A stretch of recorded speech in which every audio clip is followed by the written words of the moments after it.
Hey guys, welcome to our podcast.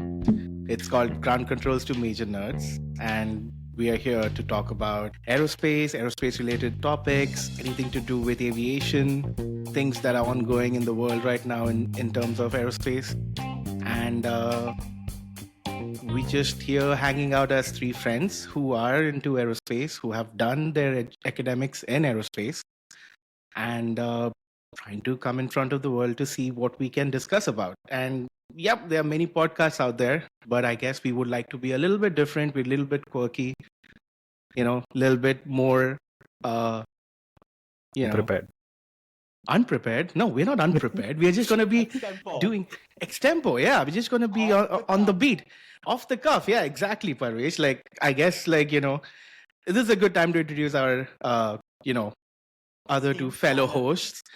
Yeah, sure. You can say that if you want to, but we have Ashwini, who is actually also another fellow aerospace engineer who had studied with me at Riddle during my master's time.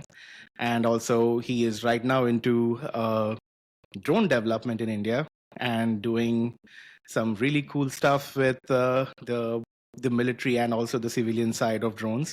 So that's the expertise he brings in. But at the same time, he's a fellow aerospace engineer, so he's got a lot of information to partake in these discussions. So yeah.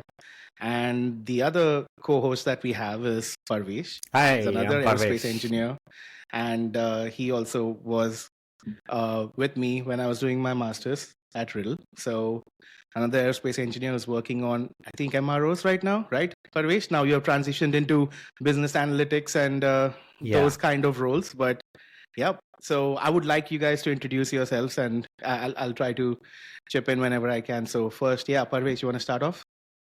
Yeah, sure. So I'm Parvesh. I'm an aerospace engineer. I've studied aerospace engineering masters, but currently I'm working as a business analyst for an aerospace company. And I'm also the resident anime and gaming expert. Right. So there you go, guys. We are off the hook, like with the quirkiness already. So that's Parvesh for you guys. And now the second co-host, Ashwini.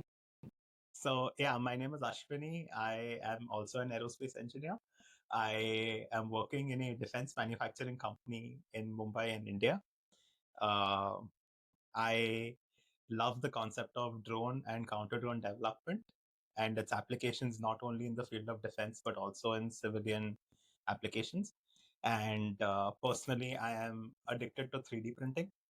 I love designing and gifting people 3D printed stuff. I never got any gifts, by the way, FYI. Shipping to your address is too expensive. Okay, I guess. Send it in the rain. Okay, no. Yeah. So I guess that leaves me. My name is Sri. I'm an avionics systems engineer and also soon to be an architect in one of the aviation fields. And I bring over a decade of experience from the aerospace industry here in America. So worked in multiple companies, Gulfstream and Collins to name a few. And yeah, I'll be bringing in that to this podcast. So with that introductions out of the way, I guess we should start with why are we here? Like, why are we so curious about aerospace? What is aerospace? Like, let's start with that. Like, what is aerospace? Yeah, why is there the need for another podcast and three people? Yeah, exactly. Why is there all this equipment and set it up and then talk about stuff? Exactly. Why are we doing this? Like, what is the whole purpose of doing this? So let's idea. So why don't you start off with it? Okay, yeah, sure. I am really passionate about aerospace from like 8th grade. Anything that flies. Basically, I was very curious. How does it happen?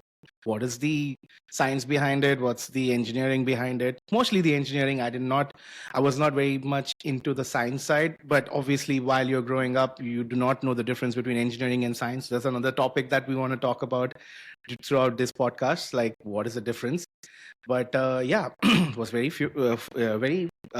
curious about how things fly. What goes into this ginormous things fly safely, that too. And that's where my journey started. So the curiosity of flight. And then I also came into contact with space exploration and the aerospace side of it unlocked, right? So that's where I guess like I decided to do my undergrad in aerospace systems engineering in the UK. So that's where I started off my journey, like to see like, okay, where do I go into this field and how do I achieve whatever I had to achieve, or what is my, what can I do to contribute to this field? So that's where I got hooked into aerospace. But for me, particularly, aerospace is, I think, a field of engineering which deals with um, any machine that flies or anything that actually has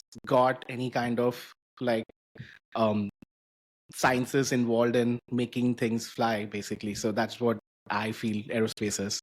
And from an engineering standpoint, I feel like it is a field of engineering where you make sure that the designs are safe and secure while you're using them. And it's one of the most pinnacle of engineering precisions. So that's what I feel what aerospace is for me. That's so cool. But I think to springboard of what you said, I was more I gravitated more towards the physics side of it since I was like a kid.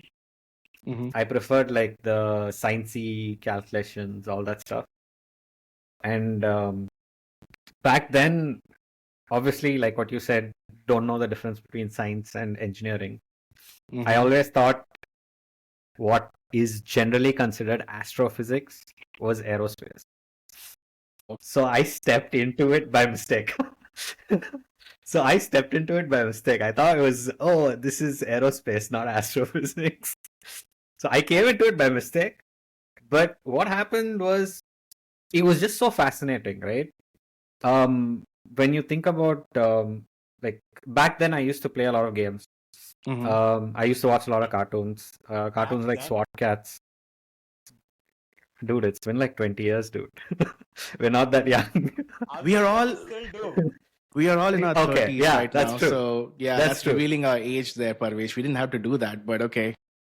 They didn't Great. have to assume. You could still be 28. What the hell?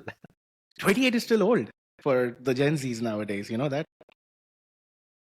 Okay. All right, go on. So Sorry. back then, we were watching like cartoons like SWAT Cats, right? And you'd see like these cool flying jets that go like super fast. And it's always been like, oh, like, what if I was in one of those? How would it feel? Like, can I make something like that? Right? And then back then, like little later after that, there was a game called Mass Effect. I don't know if you guys have played it. It's basically like a game where you're a space exploration dude, right? So you're going to different planets. You're seeing alien races, things like that.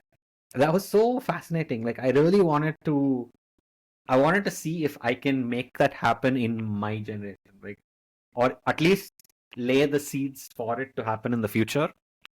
To see like, okay, someday in the future, humans can be like across the universe, different galaxies, like going from one planet to another, jumping planets. That's what I wanted. That's cool. We know how this is going right now. No. Actually, we are just silent because internally, like, I think I'm pretty sure me and Ashwini both are thinking like, yeah, it was cool to see like if we could have done something like of those sorts, but obviously, yeah, I mean, obviously it's like now that we know a lot more, we have a lot more knowledge. We know that it's still a little far away from happening, but still that the feeling of, oh, we can sow the seeds for it to happen in the future. That sort of gives me that pull. It's not far away, right? If you think about it, aviation is so young, like, or anything like aerospace, not even for us, like in general, for the history. Like, we'll be when 1919, right? When it was first flight was taken off. So it's only been like 100 years. Like if you look at other traditional engineering, I know, we'll be old. 200, 300 years. What? So we'll be old. Yeah, we'll be old, but I'm just saying Yeah, the that's what I'm saying. acceleration. But the acceleration from 1919 or 1920, when I might be wrong with the dates, but from then till now, the achievements that aerospace has That's done, true. it's Yeah, been really absolutely. quick and fast. And that's Mhm. something which people forget. Like, yes, we are still living in the 1980s technology of flying, but we did accelerate through really quickly. Going to the moon in the 1969, like that was crazy from the time the first flight was taken off.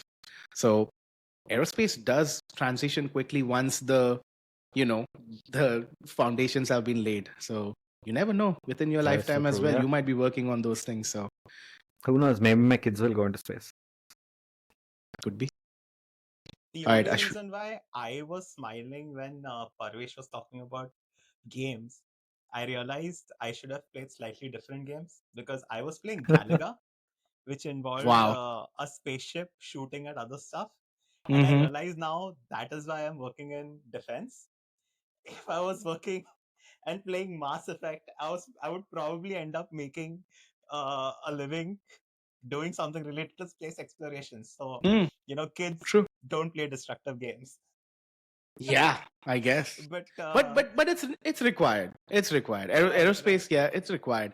But again, like Ashwini, like circling back to you, what do you think aerospace is for you?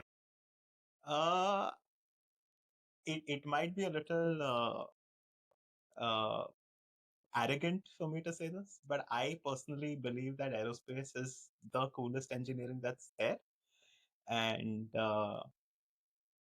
again, it'll sound very arrogant to say that I believe it's probably the pinnacle of engineering for humankind in general. And I'll get to why I feel this. I'll just uh, to keep in line with what you guys were saying.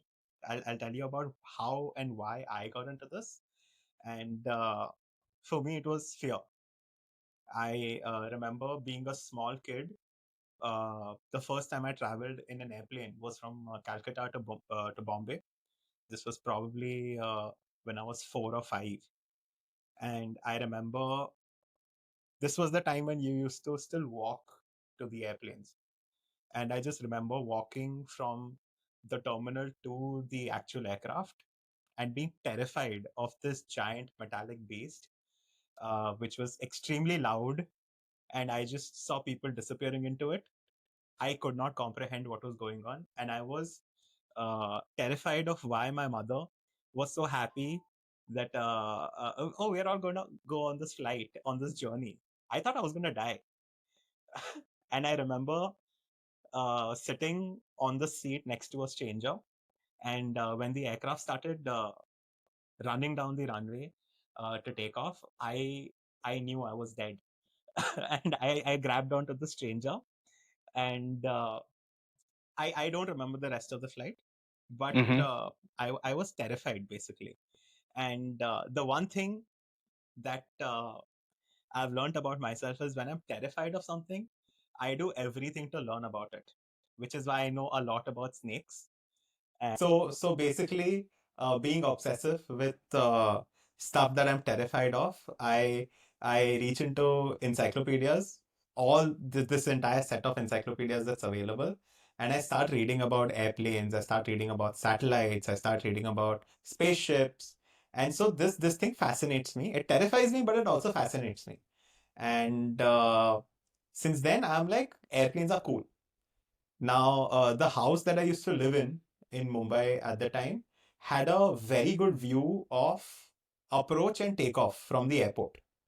So I used to head to the terrace with my brother and often see airplanes coming into land and taking off.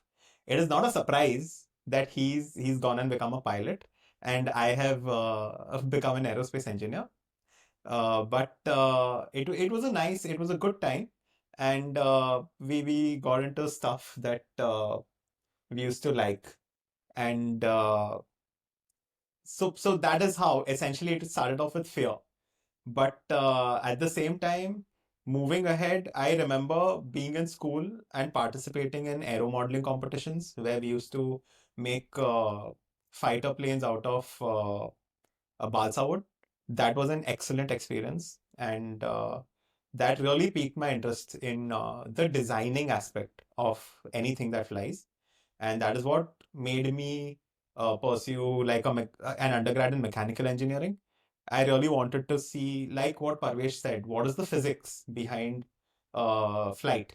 And after that, I still remember really getting into the whole concept of drones. At the time, obviously, it was not drones what we know as drones today. It was more of RC modeling and RC flying. And there was a very popular RC flying club in Mumbai, which was headed by this guy called Mr. RC Ansari. And sorry, his name was Wasi Ansari. And he's a really nice guy. I remember meeting him uh, a lot of times. And our final project for our mechanical engineering was a drone that we made along with him. And that is what really got me into uh, the entire industry of drone making and making unmanned systems and having like a ground controller. I remember loving remote control cars. I used to love driving them around the house. And so the whole concept of then adding flight to something remote was just fascinating for me. So that is Hmm. what got me into aerospace. And getting back to what I said was an arrogant statement of why aerospace is supposed to be the pinnacle. Having been in the industry and having studied about not just flight, but also sort of the journey that takes you beyond our atmosphere and into space, I personally believe that what sailors did in the previous century of exploring new lands and exploring new continents uh, is what this century is being done by aerospace travel. And Hmm. it aerospace allows us to sort of hold this giant mirror to all of humankind, and Hmm. it allows us to sort of look into the void and understand what our role is, what our position is. Hmm. You might consider that humans are the only sort of living beings who do this, who have to get up in the morning and think of the question, why do we exist, instead of just Hmm. existing and enjoying life, but that is who we are. And I feel like there are people who have asked this question, where do we fit in this universe? Why do we exist? What is the natural order of things, and where are we in the entire cosmos? So I think aerospace allows us to sort of explore that picture, sort of answer that question. Uh, the first time uh, an Indian went into space, looked back and said, India looked beautiful from space. Yeah. But also had the statement that from space, the entire world looks same. You Hmm. do not see boundaries from space. You do not see borders from space. So I think that sort of uh, statement shows us that aerospace allows us to not only see all of humankind as one, but also allows us to then show what our future trajectory is like, whether that is traveling to other planets, whether that's exploring galaxies, stars, uh, dark matter, whatever. So I feel like that is aerospace allows us. It is a means to seeing where we are, who we are, how did we come into existence, what was the past like, what is the future going to be like. So I feel like that is great. And it is a practical means. It's not a theoretical. I mean, astrophysics will take you down the theoretical route. But Hmm. aerospace engineering is the physical, the things you do by hand to allow you to reach that, which is why I personally believe that aerospace is the I pinnacle. guess I guess that's where I think it leads up to, right? So, what do you guys think is your curiosity with aerospace? Like uh, like Ashwini, for example, you just mentioned about these vast things that aerospace can is entailing, right? And what do you think you want to go down the path of in aerospace? Like, what's your curiosity of choosing aerospace? Is it because of the science side of it, or is it because is it the engineering side of it? Like, this is where I think the next discussion could be like, what do you think is more important? Just to springboard off what Ashwini had said, it's Mhm. not just that aerospace gives us like an overview of human ingenuity. It's also that every step we make in aerospace has some other practical use somewhere else, right? Because Ashwini had mentioned satellites earlier, right? we got satellites for aerospace, but through satellites we got GPS as well. No, I would argue that satellites were possible due to aerospace, and then its applications are different in different ways, right? I know, that's what I'm So, saying. So yeah. everywhere you take a step in aerospace, something else can spin off out of it to be useful anywhere else. And take aerospace materials, for instance, right? We get composite materials we can use for other applications. So that I just wanted to add that one point in. No, I get that, but that's where I'm trying to ask this question to you guys. Like, what is actually motivating you to be in aerospace? Is it the science side of it, like where you deep dive into those aspects, like of, for example, material science, right? Like, do you deep dive into that to, like, understand more in detail about, those aspects of aerospace, or is it more about you trying to innovate to help aerospace get there to those other spin-offs as we talk about or discuss about? For me, I guess it's more conceptual. Like I find figuring out stuff a lot more interesting. I like calculating stuff, thinking about why something is possible, right? If Mm-hmm. you see, my um, major was in combustion and propulsion. So I like the fact that for hypersonics, you had to consider molecules hitting the edges of the aircraft. You'd have to take that into consideration when you're flying out of the when you're flying in hypersonic flow. Incompressible flows, what equations you need to do, Bernoulli's principle, all that stuff fascinates me more. That's for me. But Ashwini, No, I still remember. So I'm completely opposite to Parvesh. I remember even when he was in college, this guy used to get excited by solving equations. He used Mm-hmm. to, for him, the idea of a good weekend was to prove LHS equals RHS. I I am not of that category.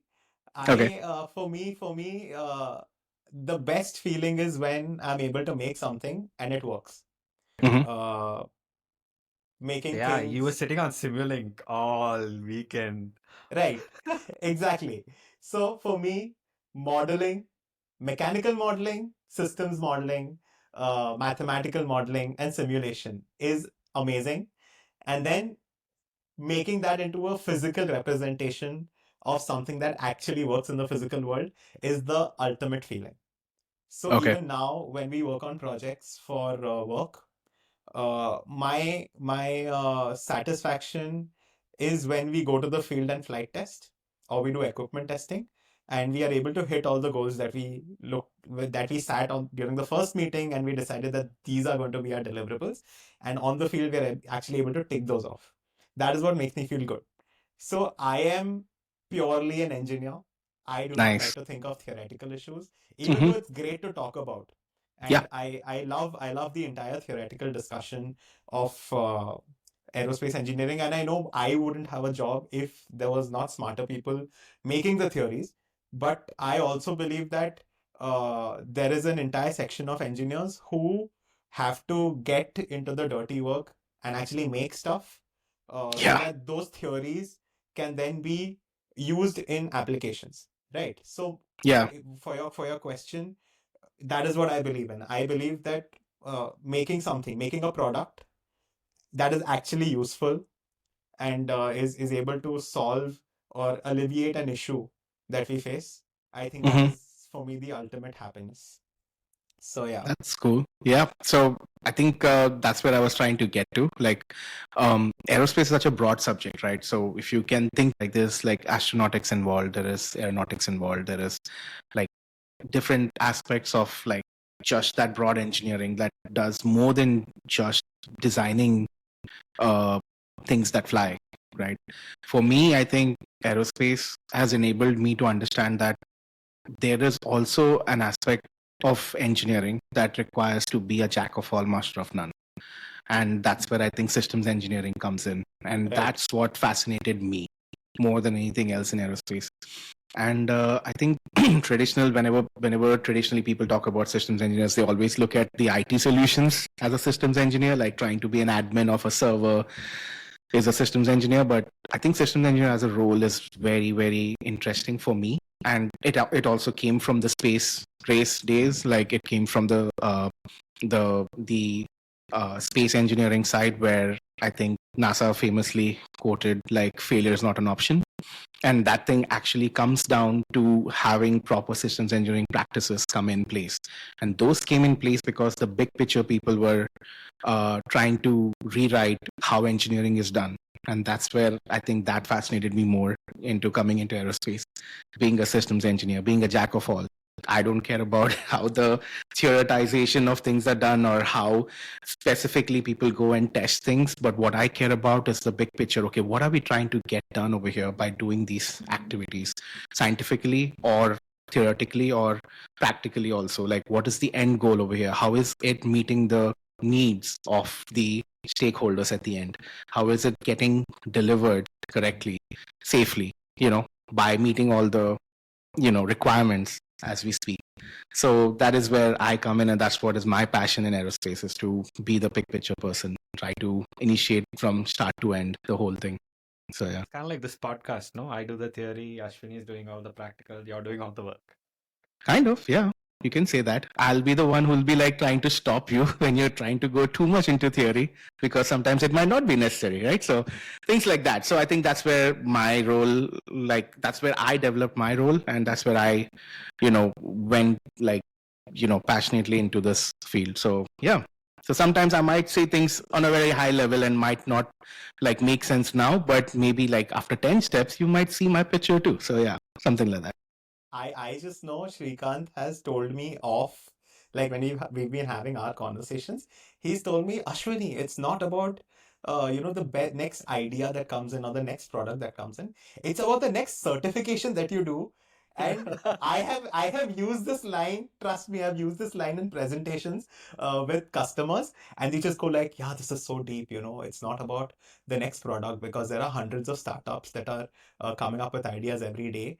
But it's about what certifies, and what are things that authorities are okay with and they sign off on, and that is what is eventually going to fly. So I've completely used that line, and it impresses a lot of people. So yes, what Shrikant is saying is true. Certification and systems, all of this is very important, because at the end of the day, unless and until you have a sign from the authorities, your idea is not going to fly.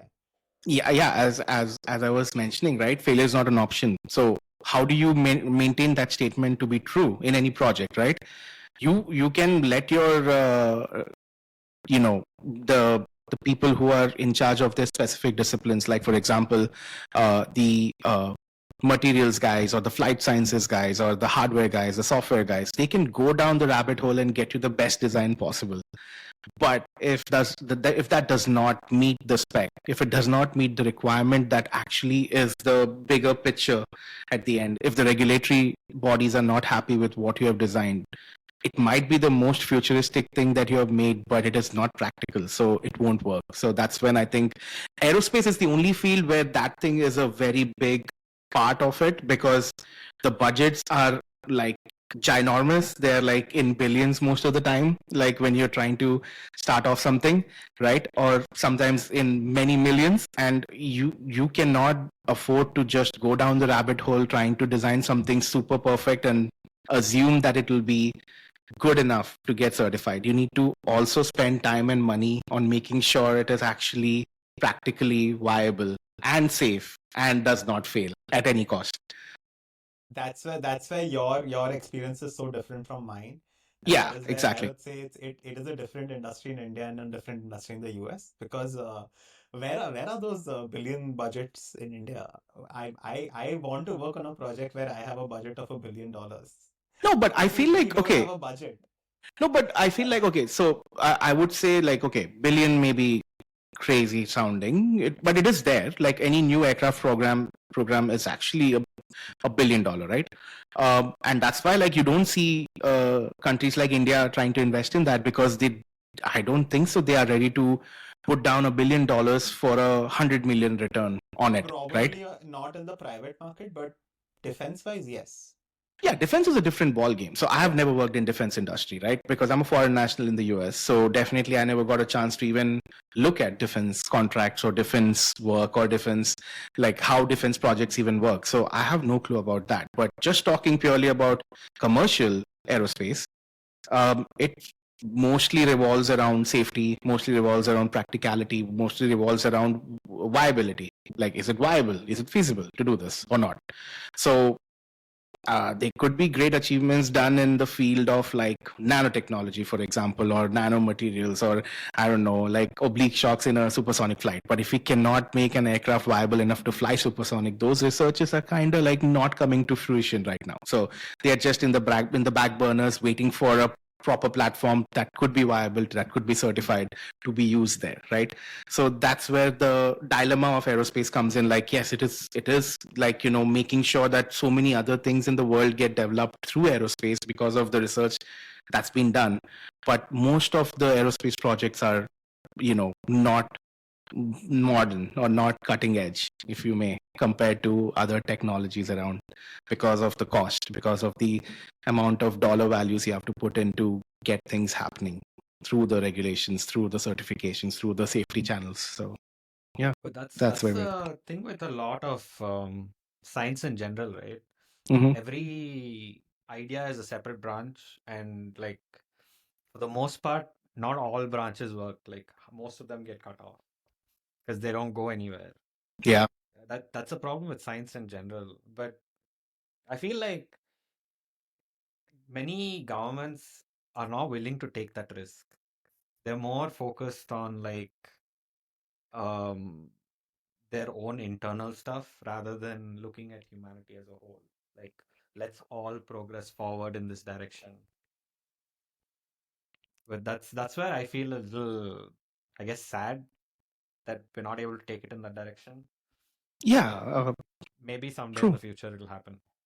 True. But it all comes down to the dollar value or rupee value or whatever, the money, basically, Currency. the budget, the currency value. But Yeah. the So. point you made about research, I feel like this is where there is a difference in the way we approach research in a US and in an India, because what you said was right, that there are larger projects that are available and with huge values. See, whenever, as someone who's worked on absolute ground research Mhm. and also in very niche projects related to defense. What I can tell you is uh, there is a requirement, okay, Mhm. for a product. Then there is a huge question of, do we have the capital to do this? Mhm. Okay, there might be a lot of people who have the capital to buy the technology that is required to do the research. But the research itself requires such expensive technology that you do not then have the funds to hire the people to do this. So, with my experience, what I've seen here in India is either you go all in on buying technology and then get a slightly lower value of staff that works on that technology, Mhm. or you sort of go all in on staff and get all of your experts in place and then ask them to come up with creative solutions that might not cost as much money. Mhm. Because that is the question, because there is never enough money for both the best technology and the best people. But that is not what my experience was while we were in the US, where the very important part is you have to go out and get the best technology and you have to go out and get the best people. And once the job is done, get rid of both. Yeah, that is kind of fair. Like that's capitalism at its best, right? So that's why capitalism achieves those things that maybe other theories of society do not. But I have one question though. So you pointed that out, like in India it's not possible, or in any other country it's not possible, but in America, in the US, or to some extent in Europe also, it is possible to have these big projects, be successful. Why do you think that is? Like, okay, you gave me the reason that maybe like they would rather buy the whole thing from a foreign entity and then just make it work in and integrate it within the ecosystem that they are bringing it in, or they just like try to develop it indigenously and then try to figure out how that would work, but it won't be the best. Why do you think I'm going that to is the edit you case? there. I didn't say Mhm. that it was impossible. I'm just saying it is improbable.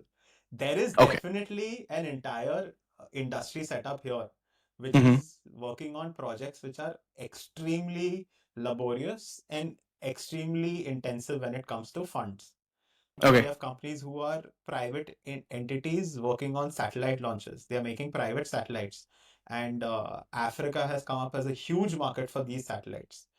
Got it. Uh, if you look at missile development, that is also being done by so many entities these days.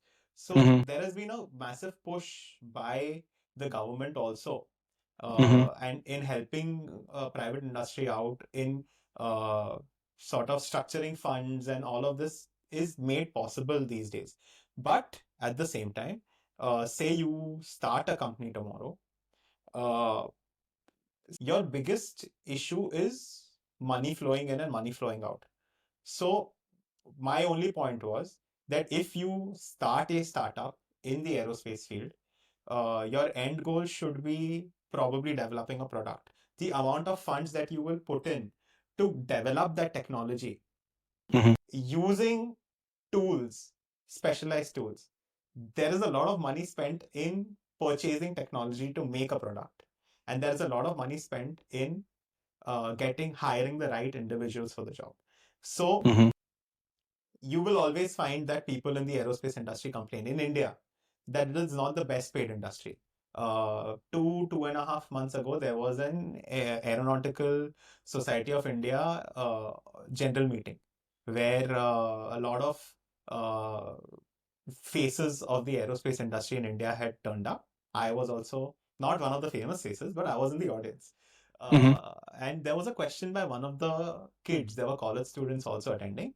And the college kid asked a question, why doesn't aerospace pay well in India? And Hmm. the answer given by one of the experts was, "Oh, aerospace. You know what? The people in India, they are not working on salary. They're not in the industry because of salary. It's because of their passion. They are passionate about this industry. So salary doesn't matter." But that was sort of brushing aside the question, and we had a realistic conversation about this, a few friends of mine. And what we understood was, you think of it as an owner. As an owner, I'll either pay you a lot of salary, but have zero funds for technology, and then my company doesn't end up making anything. Or I go all in on technology, and then sort of have to deal with a staff that may not be ideal, but then hope for the best, right? So often people choose the second solution because these days access to education is easier. You don't necessarily have to have a degree and then come and work on the best of stuff. But access to good technology can help you make a product. So that is what I'm getting to. That's true. And even we have more manpower here in India. So there's a lot more people who are Right, willing to work for less. right. That is also the case. But basically, that is what I'm saying. That there is this thought. And at the end of the day, in India, we always come from an ideology of how we can extract the best sort of performance at the cheapest rate, right? So all of our programs, in even in aerospace, funds and ultimately cost of the product is a very important factor. So these are all. This is all basically what I'm saying is that these are all the differences that I have experienced working in India, which was different from working in the US. Okay. It's still it's still a question in my head, even after these discussions. Why?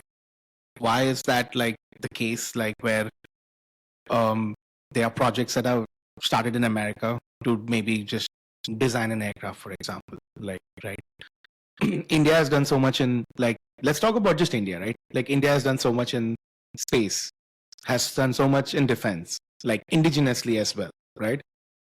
But in terms of commercial aerospace, it's nowhere close. Why would that be? Because talent is not the problem, right? There are a lot of engineers in India. They are working for US based companies, like mostly verification, not in design side. They're usually doing more of testing, right? But still, there is talent. But there's, I think, only one answer why we're not capable enough yet to maybe start off a commercial aerospace company in India.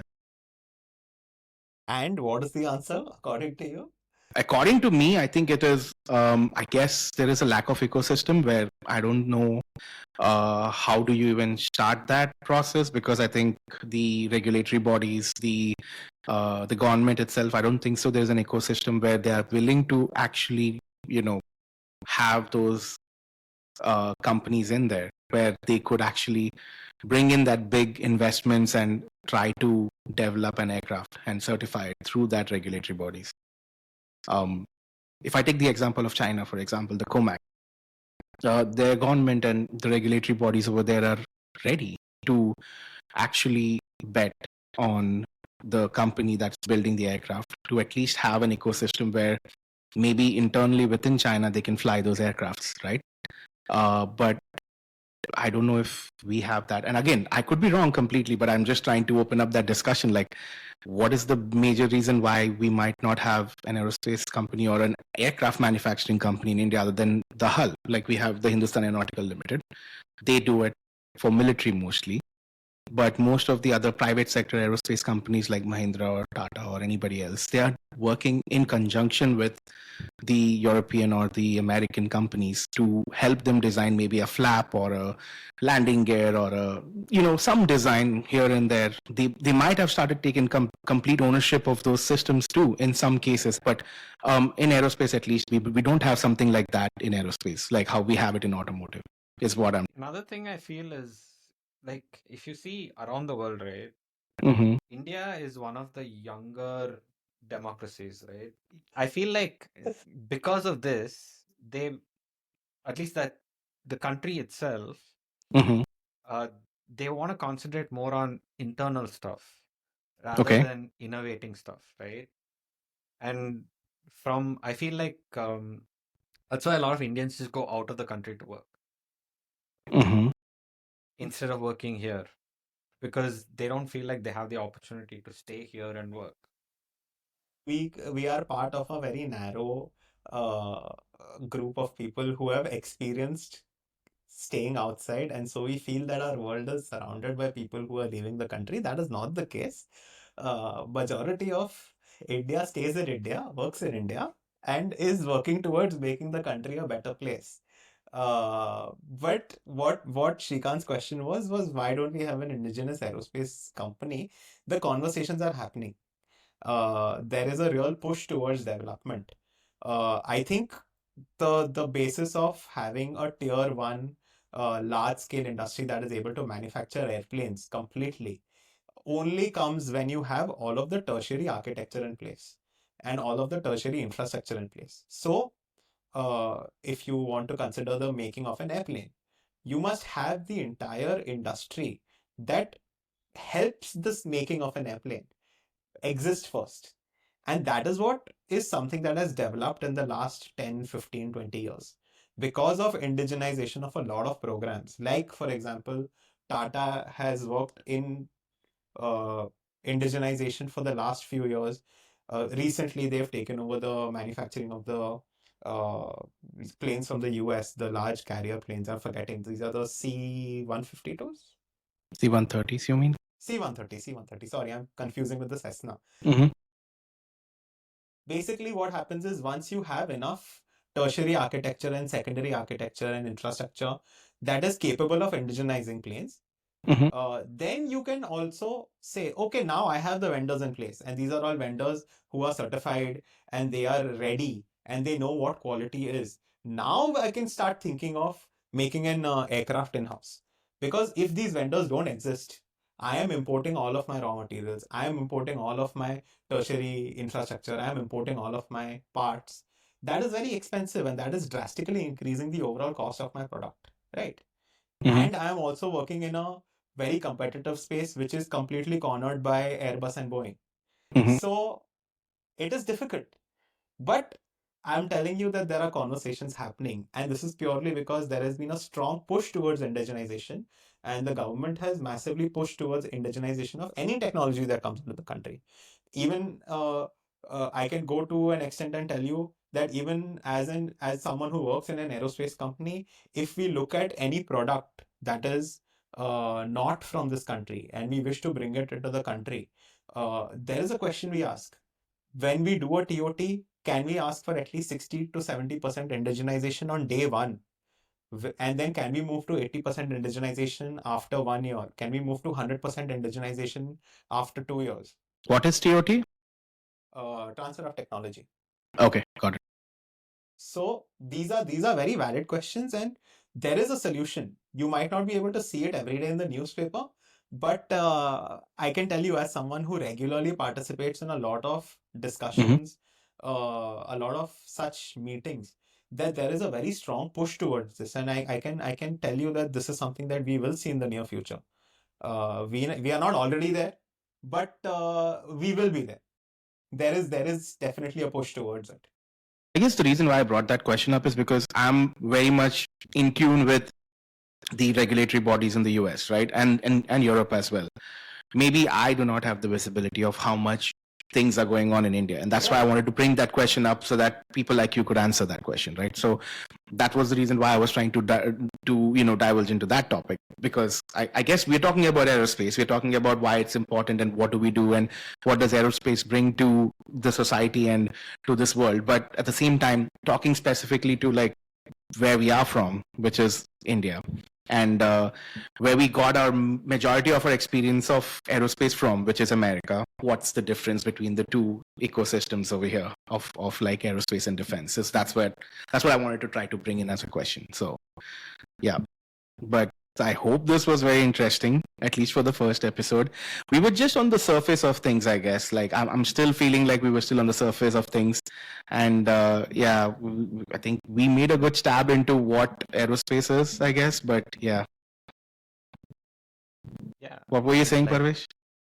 I said this is just for them to get to know us, who we are, why we're doing this, things like that. I think the listeners should also give us some of their stories. Like, if you're tuning in, you like aerospace, maybe you like just the tech, the things that come out of it. Maybe you want to listen to the news about aerospace.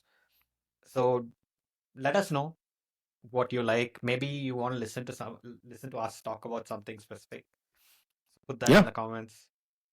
Yeah, give us your ideas, give us your opinions on like what we should be talking next about.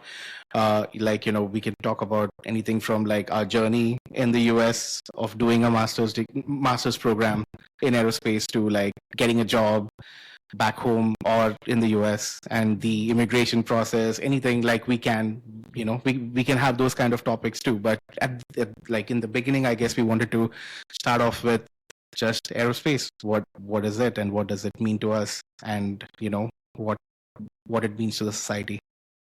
So hope you guys liked it. I guess definitely it's going to be on YouTube, it's going to be on Spotify, it's going to be on Apple Podcast, it's going to be on all the major podcasting platforms, specifically the Apple and Spotify for now.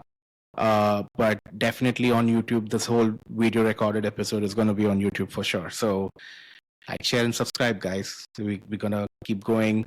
On that note, I guess do we have any teaser for the next episode, guys? What are we gonna talk about next? Like, what are we gonna dive into? Aviation or space? Which way? We can do space news as well, because there's a launch in a couple of days, right? So right. Yeah, May 29th. Only the second Indian to go into space. So yeah, we can talk about that. And since I live in the Space Coast, yep, I will be trying to get some footage of the launch. Hopefully I get a good footage. Hopefully the weather is good. Hopefully it doesn't get cancelled. There's been thunderstorms in the area now.